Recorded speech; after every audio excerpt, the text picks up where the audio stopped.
joining Collaborative Divorce Vancouver's channel, where everything is collaborative. Here we interview experienced professionals like lawyers, financial specialists, and mental health professionals to give you an insight into how collaborative divorce works. Today, joining us, we have Clara Richardson, a family lawyer in Vancouver, BC.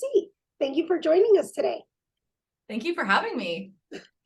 So, Clara, why do you choose to practice collaborative law?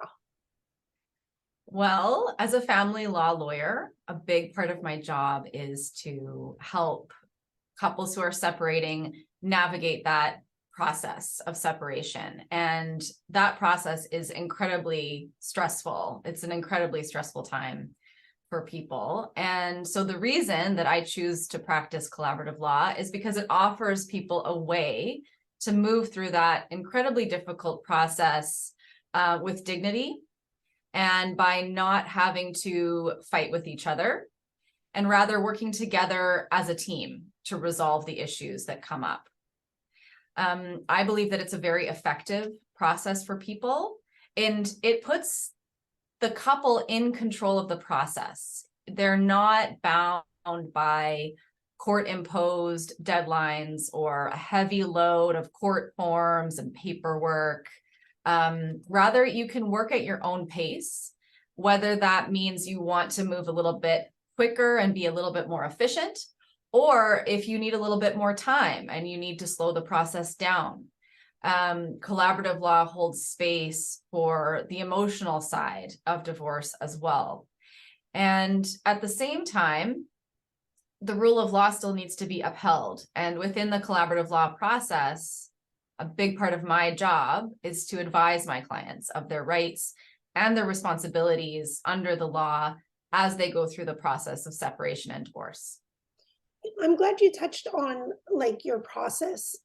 So could you elaborate what your role in the collaborative process is as a lawyer? Yes, absolutely. So as a lawyer, my number one priority is to advocate for my client. And so what that means is I educate my client about the law that applies to them, the law that governs their rights and their responsibilities as those responsibilities relate to the breakdown of their relationship. So whether that is regarding explaining to them how property division works, or how spousal support is calculated, or how we determine child support and parenting arrangements, it's my job to advise my clients on what the law has to say about those issues. And I also, a big part of it is helping them to gather their financial information and their documents, and then finally help them negotiate from a place of knowledge so that they have all the information and tools that they need in order to make a sound decision. Yeah. And then, so what would one of your favorite stories of an outcome from a separation that was done collaboratively?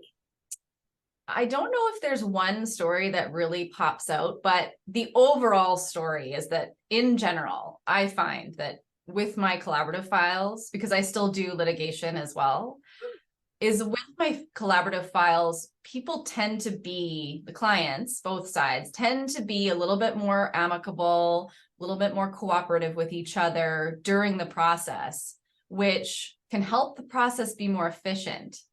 And the result of that is that once the process is complete, both parties tend to walk away feeling a lot more satisfied than they do when they walk away from the litigation process, which can be incredibly time-consuming, emotionally draining, and very expensive.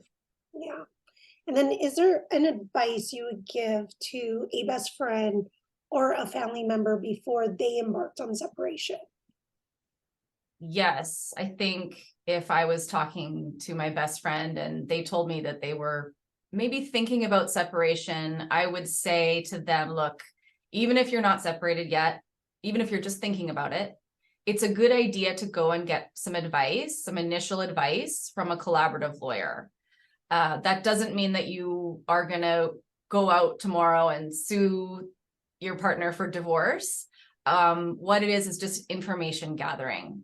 And it's always helpful to have information because that will make you more confident and will help you make good decisions moving forward. So my advice would be to go to the Collaborative Divorce Vancouver website to look for a lawyer there. And then that way you'll know that you're getting the best advice right from day one. That is very true.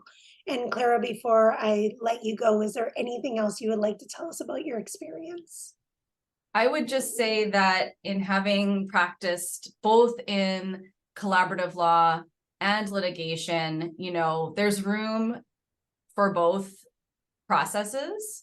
But I would say for the vast majority of people, collaborative law is more efficient, less expensive, and again, it puts you in control of the process. And I highly recommend it. Thank you so much, Clara. And if you want to learn more about Clara, visit our link down below and go check out her profile. Thank you so much for being here today. Thank you. It was great chatting with you. Great chatting with you too. Bye. Bye.